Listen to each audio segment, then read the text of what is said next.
Hello and welcome to another episode here on my channel. My name is ChaosMole and today we're having a look at the Diablo 4 quarterly update for August 2022. This one is a big one because they are talking a little bit about the seasons, what they are planning to do, and more importantly, they are talking about microtransactions.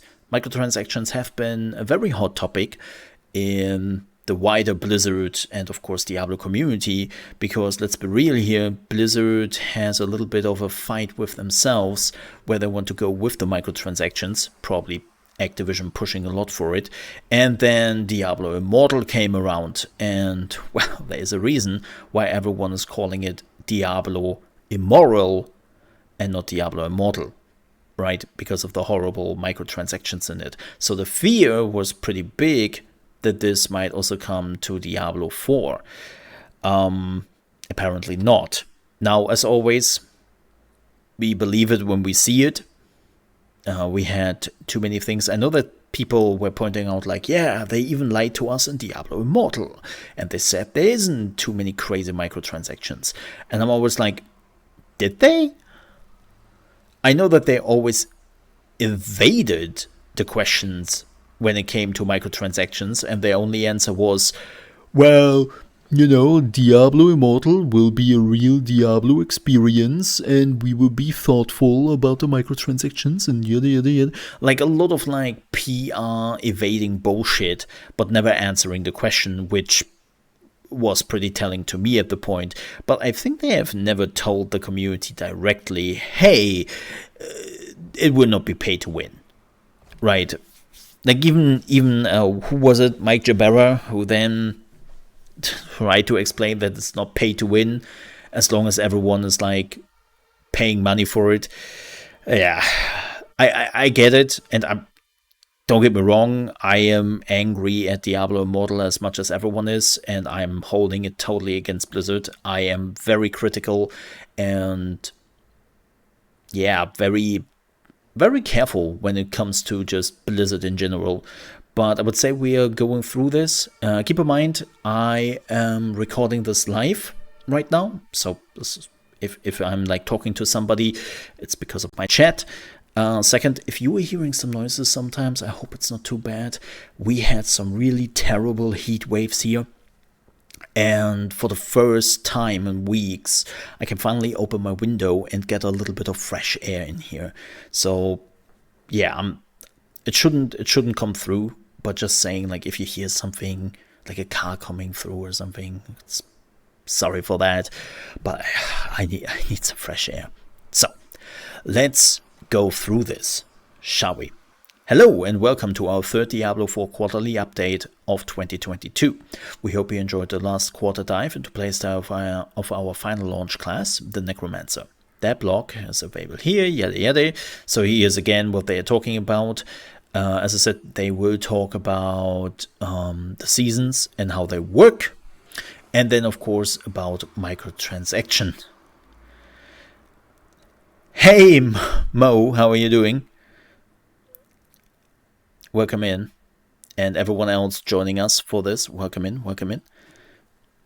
Yeah, it's like, I'm just happy that right now we can get a little bit of like fresh air in my room after weeks of just terrible heat. So let's jump right into this and let's continue. Seasons. Hello, Heroes of Sanctuary. My name is Joe Pipiora, the Associate Game Director responsible for game systems and our live service. Yes, if you have not get the message yet, Diablo 4 will be a true live service game, and they will treat it as such. I mean, they have tried similar things with Diablo 3 back in the day that unfortunately did fall apart for many various reasons, which would take too long to go through, but it seems like they are now trying it again with Diablo 4, and I know a lot of people just want the Diablo 2 experience, but this is where we are at when it comes to like games nowadays. Everything is a live service game to some sort, because, well, everyone wants to be the next Fortnite, next PUBG, or whatever it is people are putting a lot of money into over years. Today I finally get to talk about our high-level plans for Diablo IV seasonal content update. We're in the exciting position of delivering the high-quality quarterly release Diablo IV deserves. As our game director, Sho Shirley, noted earlier, we are pursuing seasonal reset structure for our live game. Diablo is a game about choice and possibility. We feel it is at its best when you get a clean slate to start from in a season, picking a class, customizing your build, and chasing down items that support it along the way. This affords us several advantages, and chief among them is that we can really shake box of Diablo 4 with each season, creating unique experiences with each of our quarterly releases. So here's the thing.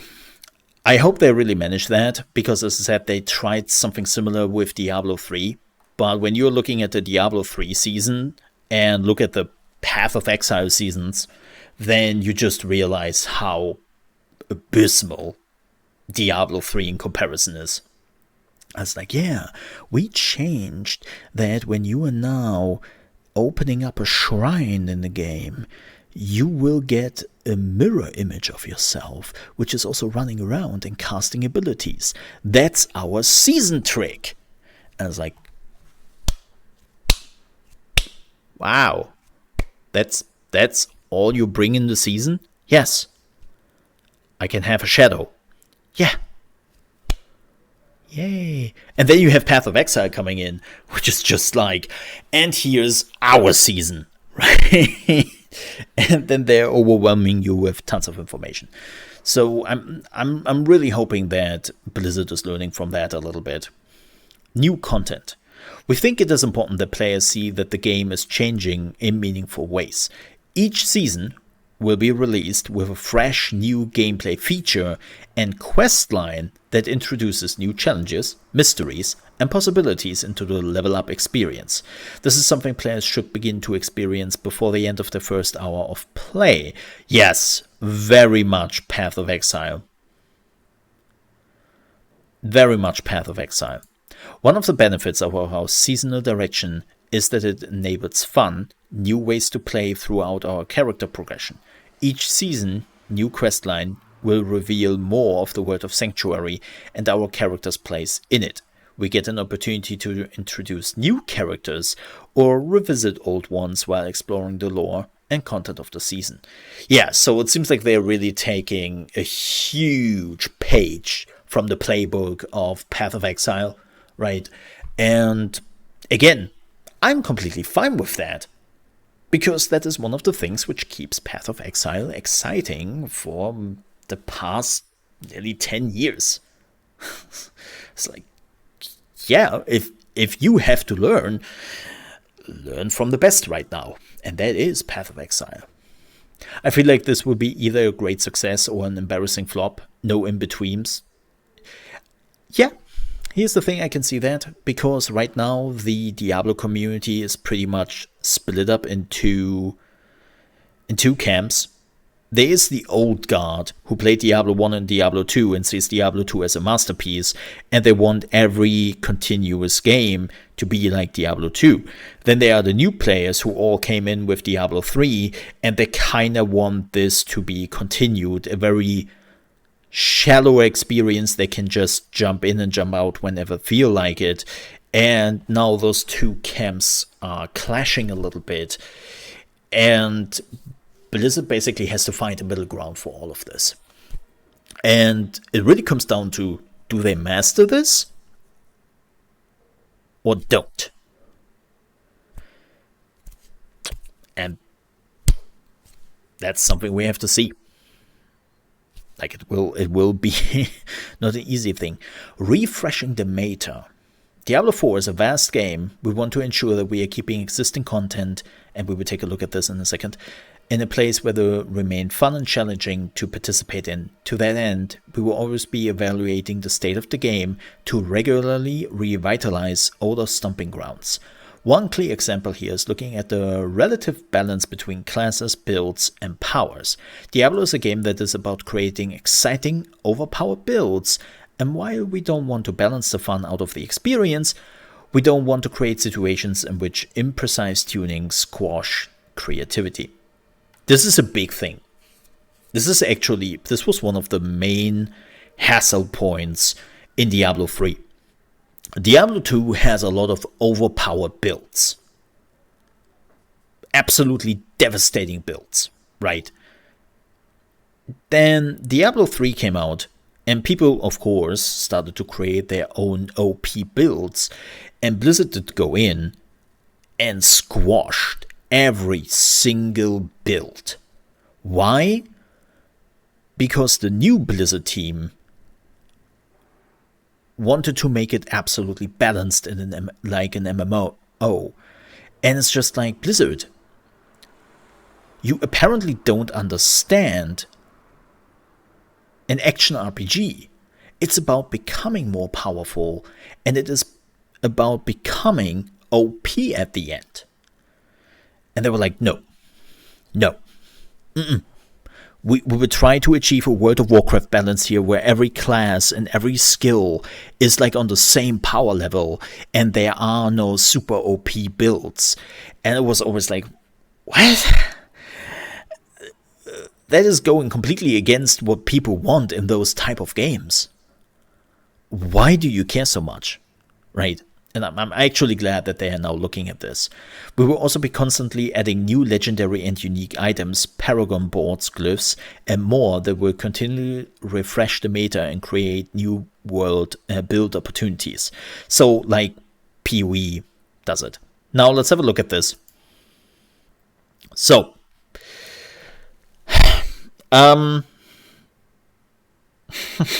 this is a little bit awkward right now, because I know what this is, and I know how it works, but I have to pretend I have absolutely no clue what I'm looking at right now, and I don't know how this works.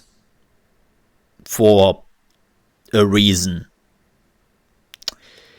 So let me pretend I see this for the first time, okay? Oh man, so this is the new Paragon system, and it seems like you're putting glyphs in there, and no, I can't do that.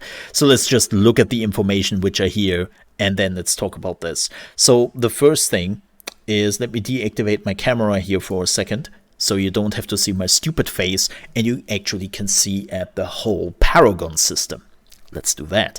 And hello, Drakodai, welcome in. So first things first, you have a certain amount of available points. This time, the Paragon system is not endlessly. This is a very huge difference to the previous Paragon system from Diablo 3. You have a finite amount of points. I think it's 200 right now, I think. And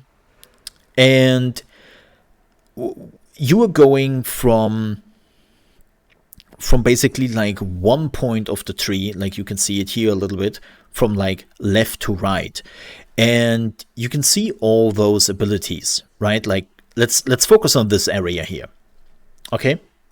Let's focus on the right area, and let's try to explain what you were seeing here. Again, I'm just making this up. I definitely do not know how this works, to make that absolutely clear. Okay. So what you're basically doing here is you're putting in a glyph. And the glyph will probably do something when you're putting it in. And from that glyph, you can put points into perks. And depending on which glyph you are putting in, it seems like as if they have like a certain range. Like you can see it here, it's all like a little bit orange in this area, right? And so even though there are no perks here, you technically could choose this. Or we can see it with this glyph, right? This seems to be like a hexagon, diamond shape. And then you can basically like reach all those talent points if you have enough points. So you put a glyph in, like this one, right? And then you can move. And if you want to go to the next one, I assume you have to go through the gate so that you can reach this board. This is, of course, all just theory. I have no clue. And it seems like this would change quite a bit. So this is apparently how the new Paragon system works. Like, you actually have to think a little bit on where to put your points in. Like, if you remember the old Paragon system in Diablo 3, it was literally, okay, put a point into strength, intelligence, willpower, or dexterity, and come back with the next Paragon level. And then you would do this endlessly. Also, the Paragon levels, well, we have to read this actually, but apparently the Paragon levels do now reset every season, and you don't take all the points with you into the next season. But yeah, so this is one of the big things coming with the season: improving the game. With each season, we will be looking into ways to simply improve the player experience. As a live product, we intend to hold Diablo 4 to an exceedingly high standard. Well, we certainly hope so. We are here to build a live game that we can be proud of, and the best way to do that is by engaging our players directly. Based on feedback that we receive, the team will identify quality of life features and polish that can be done to improve the overall game experience, and invite the community to vote upon their priority. While we cannot always flip a switch to tackle something immediately, you can be rest assured that we will be active in improving the quality of the game experience for years to come. So they're, again, doing the same thing here as Path of Exile, right? Like, every 3 months we will get a new season. Every 3 months there will be bigger changes coming in, and this is how they're getting back players every 3 months. Live events. Sanctuary is a living world filled with people, creatures, and factions striving to meet their own ends. Attentive players should be on the lookout for new live events that will crop up each season. An example of a live event might be the warning of an impending invasion of the drowned, which might last a weekend, or the arrival of a strange peddler amidst the crags of the dry steppes. These events provide gateways to new adventures and unique rewards. So this is, of course, also a very smart thing to do, right? Not something Path of Exile does, but Lost Ark actually does. Where you have like certain events happening at certain days. And this is, of course, perfect to bring people back, right? Like, I'm a little bit done with Diablo 4 right now. Oh shit, they have a big event this weekend. Oh, there's the legendary I wanted to get for months. Oh shit, I have to come back. Right, that is basically the idea behind this. Season Journey. Alongside your major season releases, we see the return of the Season Journey. Players are pushed to explore Sanctuary anew, earning limited time rewards with each chapter of the Season Journey that is completed. Completing the Season Journey is quite a feat, with the final step demanding the character overcome an extremely difficult encounter with an especially deadly foe. With future season journeys, we are regularly adding pinnacle-level difficulty challenges for players to complete, proving their worth and earning unique cosmetic rewards besides. Again, very Path of Exile-y, and to a certain extent Diablo 3. Like Diablo 3, the season journey is free for all players. Completing season journey objective also grants progress toward the season pass, a new feature with a battle pass style progression that advances alongside the season journey, enabling players to earn even more rewards just by playing. The season pass has both free rewards, cosmetics, premium currency, and gameplay boosts. And before anybody is freaking out about what a gameplay boost is, it's nothing which gives you power. They will explain what this is, and we will talk about that in a minute. And paid rewards, cosmetics, and premium currency only. This is, the season objectives. This is nothing new. We have seen this in Diablo 3, right? Like every chapter, they're telling you to do something, and then you are getting something out of it. Right. Like, it's pretty simple. Nothing has really changed here, and it stays the same. Yep. All right. Season Pass. Oh boy, oh, here we go. Prepare your wallets. Hey everyone, I'm Keegan Clark, Director of Product for Diablo IV, here to talk about our approach to live service monetization in Diablo IV. As we discussed previously, Diablo IV will be a full-price game with a cosmetic shop and Season Pass. None which provide any pay-for-power options. Our goal in design, our in-game purchases, is that we want to create beautiful things which add value to players' experience of the game. So here's the thing. I know this has been a pretty heated discussion, and there are some people who clearly say no. Like, full price title, no cosmetic shop, no season pass. And I'm with you. I am totally with you on that. But unfortunately, right now in the gaming industry, that's not where we are at. You're paying full price, you will probably get a cosmetic shop, and you will get a season pass. Yes, it would be better if they just, make it free to play then. But especially Activision Blizzard has seen too much success with Call of Duty to do exactly that they wouldn't do that also to Blizzard games. So maybe if you are lucky, next year when the game is coming out, it will already be owned by Microsoft. And with that, all the games will be available on Xbox Game Pass, and you will probably get like the season pass for free if you are an Xbox Game Pass Ultimate user. So hope for that. But this will not go away. We will not go back to the old Diablo 2 ways. Buy the base game and then buy some expansions.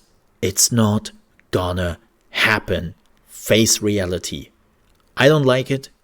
It's not great. But people have arranged themselves with, and it works.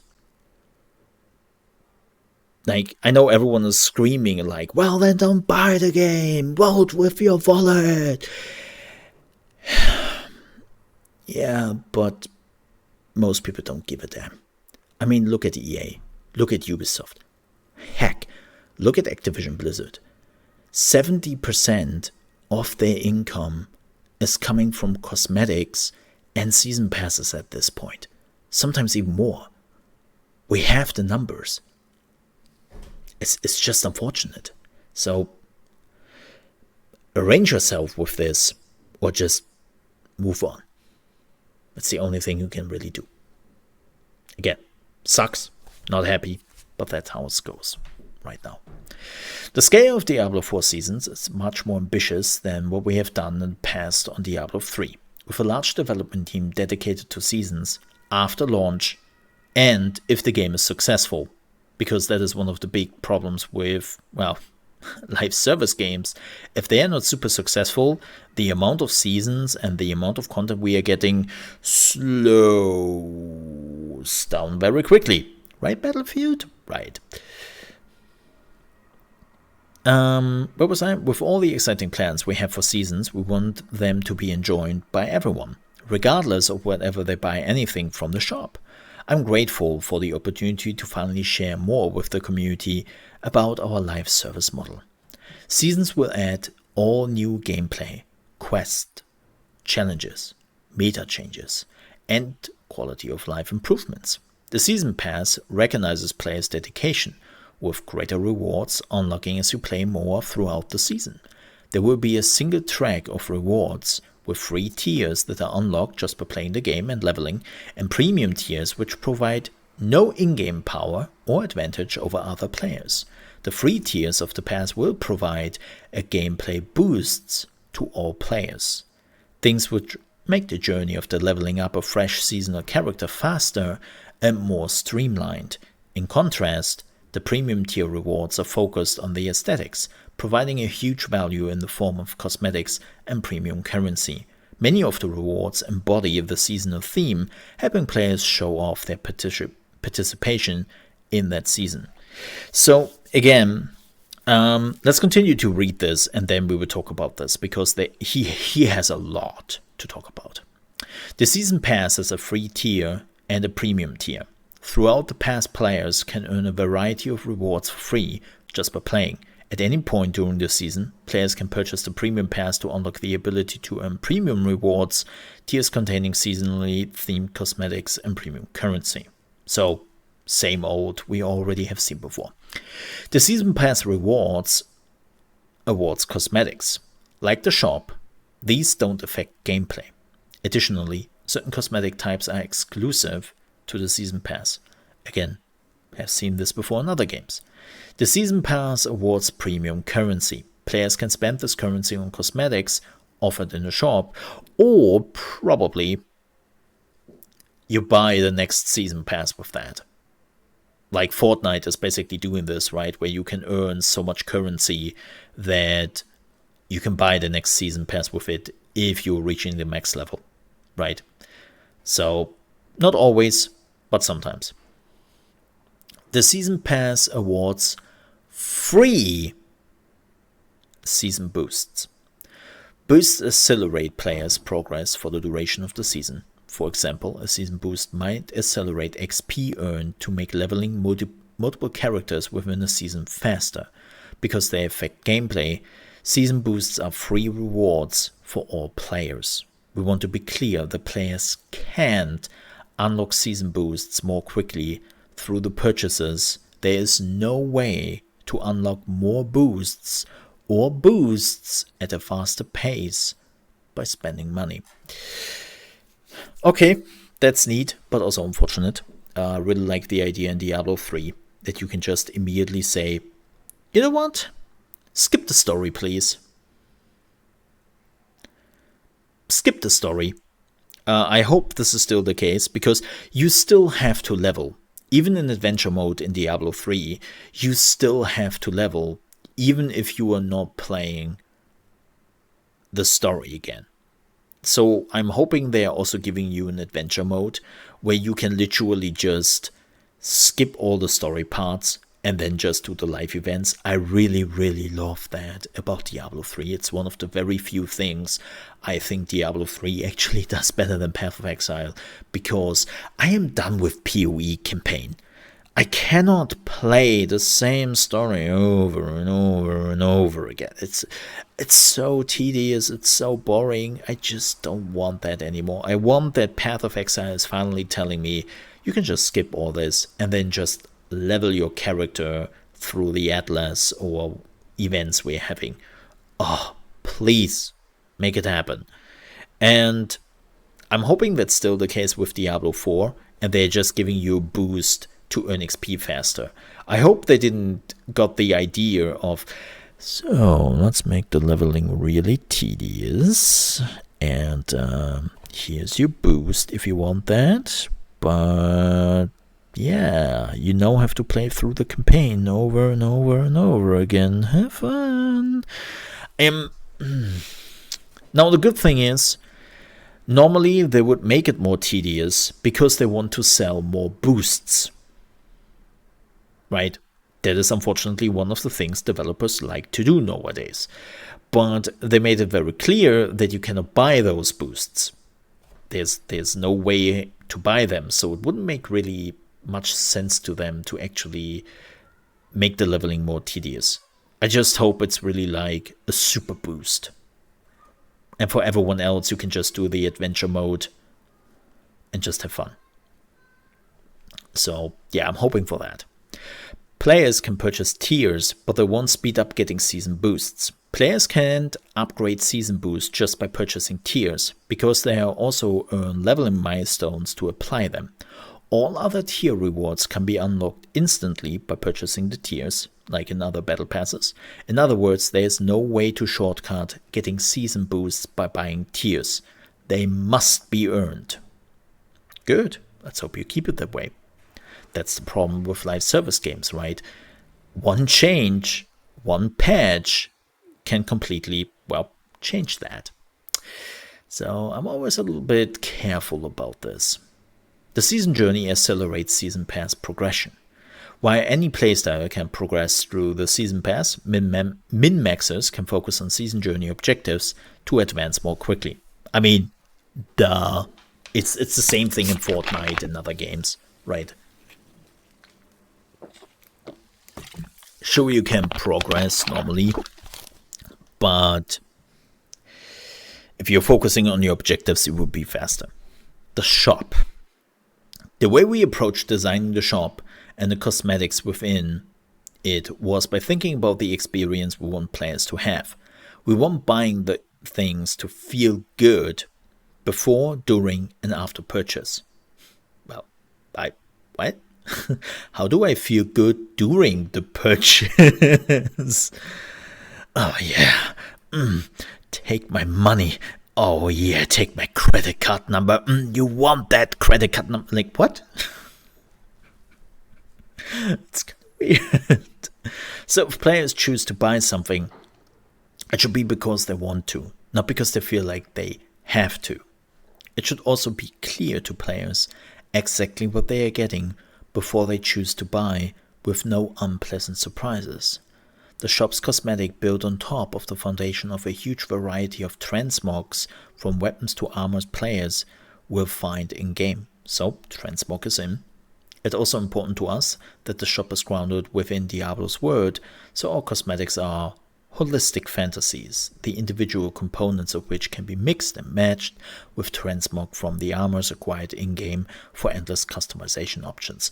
Yeah, this is pretty much what a lot of like RPGs and live service games do. By the way, I just want to put that in there. I literally saw a Reddit post from the old guard from Diablo 2 who were screaming out of their lungs like, "Stay away with your transmog bullshit in my games." It's like, dude, have you only played Diablo 2 for 20 years and haven't played a single game? Like, what? Also, I love transmog. I was actually really pissed when I found out that in Outriders, you couldn't transmog. I'm still annoyed by Cyberpunk. I still have to look like a, well, hillbilly sometimes, even though I'm saving the world, because I'm wearing the items with the best stats. But it looks hideous. Like, yeah, I'm glad that actually like transmog is coming. There you see some cosmetics. Let's talk more about what players can expect. The shop sells cosmetics for premium currency. Cosmetics give players even more options to customize the visual appearance of their characters.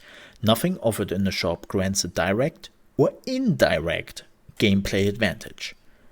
So while many of these might look like powerful pieces of gear, they have no in-game stats.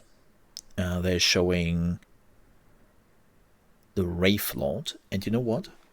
Let me just prepare this super quickly because we have a lot of pictures to go through.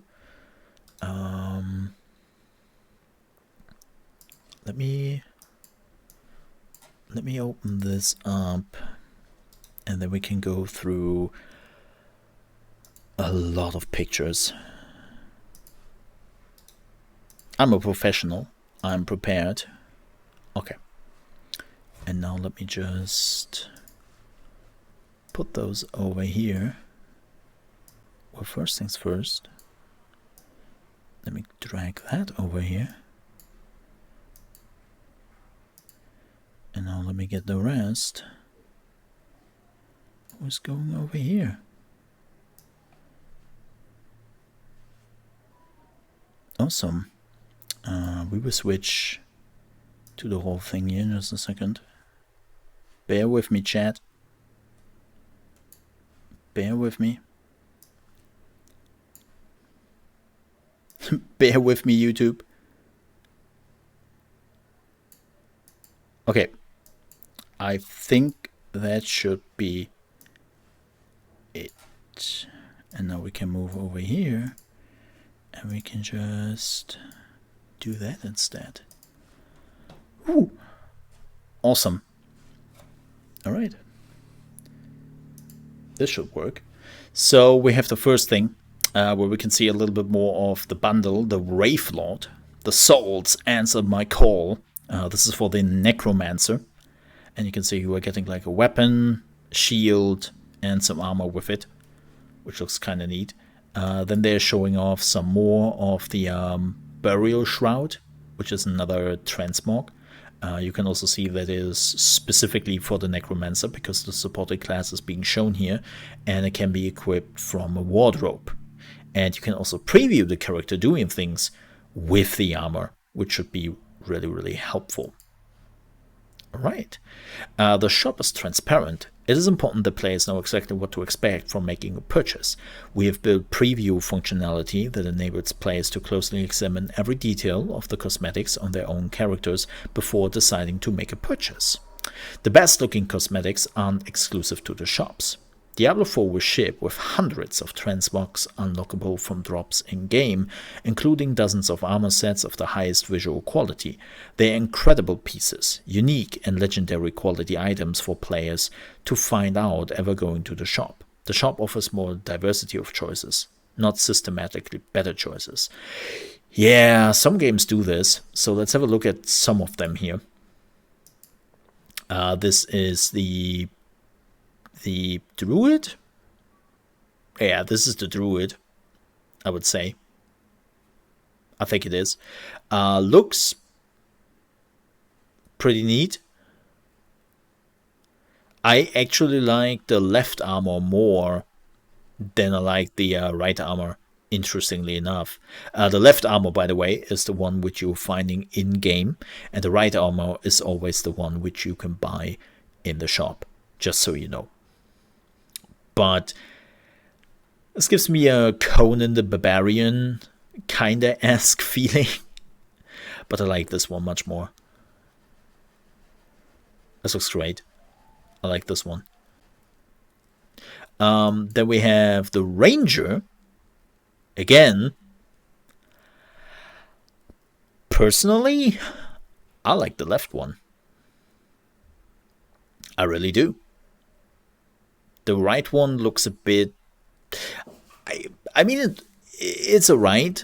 It's just not my style, which is good. Because, as I said, this is the problem like a lot of games sometimes have. You have this pretty bad-looking in-game armor, and then they are showing you this completely sick item armory thingy in the item shop, and you're like, man... this looks too good, right? And it annoys me. And then we have the Necromancer. I think this is the Necromancer, if I'm not mistaken. Yeah, this is the Necromancer. Ew. Sick. But I like this one more. This has a Tal Russia feeling to it. Yeah. They look both great. Cool. Back to business. Armor transmog in the shop are usable on all characters of that class. Many of the cosmetics in the shop are class-specific fantasies, which wouldn't necessarily make sense visually on other classes. Yeah, that makes sense. Once you unlock a cosmetic from the shop for a given class, you can use it on every character of that class on your account. There are special cosmetics exclusive to the Season Pass, which celebrate the theme of the season and look similar across all the classes. So that's good. I never liked the games where you are buying a cosmetic and then they're like, oh yeah, you have to choose one character to use this on. Wait, only one? Yeah, only one. If you want it for multiple characters, you better buy more. It's like, oh, come on. Don't be shitty. The most important guiding principle behind the shop and the Season Pass is to create something players love, look forward to, and appreciate being part of the game. Cosmetics in Diablo IV create new ways for players to express themselves and never provide advantages in-game. Players will experience all the fun of seasons, wherever they spend anything or not. We intend to continue our dialogue with players about shop and Season Pass, and we will always listen and seek our community's feedback about it. And then most of the time we decide to not give a shit. Sorry, Blizzard, you're pretty bad at this sometimes. It is our sincerest belief that we can work together with the community to keep Diablo 4 a living, evolving world for many years to come. Thanks for reading. We'll be sharing more soon. Alright. But this is it. Wait, there's one last paragraph here. Closing thoughts. Wrapping up this quarterly update block, we want players to take comfort in knowing Diablo 4 will continue to evolve its offering post-launch. The introduction of new seasons, alongside live events, and the returning season journey will work in tandem to breathe variety into the game, while also reinforcing its core principle, empowering players to experience Sanctuary as they see fit. We cannot wait for you to explore these systems in the future. Well, that was a lot to go through. I'm pretty happy with this.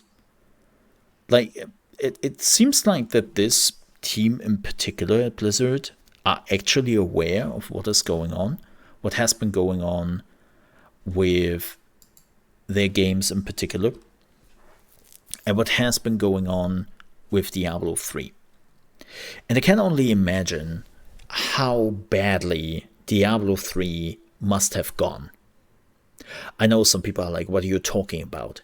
Have you not seen that Diablo 3 sold like 40 million copies or something crazy like that on all platforms, and it's like best game ever? It's like, yeah, this game sold a lot of copies very quickly because the hype was real, and a lot of fans made sure that everyone knows about this. But we also know that after the release of Diablo 3, it got a sharp turn down. Like, the curve was just going down when it came to player base, because so many people were unhappy. And then word of mouth for years was, do not touch that game, it's shit. Then, of course, Reapers of Souls came around and fixed the issues to a certain degree. Now, again, you had to pay money for an expansion to fix the issues the game had, but the core principles of Diablo 3 are still flawed in a lot of people's eyes. And I can only imagine how Blizzard for the first time tried to create like a live service game. This was definitely like their real first try. And I would say they thankfully did everything wrong they could do with Diablo 3. And it seems like the new team is smart enough to learn from all of this and make it better. Will they manage? We have to see. We have to see. But again, it seems like they're aware of what is going on, and they're really trying hard. And again, the one thing Diablo 3 didn't have at the time, which they definitely have now, is competition. Path of Exile. Path of Exile 2 is coming. Grim Dawn, Grim Dawn maybe 2 is coming at some point. Titan Quest 2 is in development. Like, there are some action RPGs coming which can definitely be a competition, especially Path of Exile 2. Like, there's a reason why Path of Exile is king right now. And so I think this is really, for the first time, there is competition. You have to do this right, or you would just crash against the wall again. And this time, it might be the last time. So, do it right. With that said, we are done with this video. Thank you so much for watching. If you enjoyed my commentary and my thoughts, I would appreciate if you leave a like. If you're new to the channel and you want to see more Diablo content, which is, I can guarantee you, definitely coming, I would appreciate if you might subscribe to the channel. If you ever want to catch us live, you can do so from Monday to Friday, starting at 8 AM ET, which is 1 PM UK time and 2 PM Central European time, here on YouTube. And yeah, thank you so much for being here. I see you next time. Stay safe. Till then.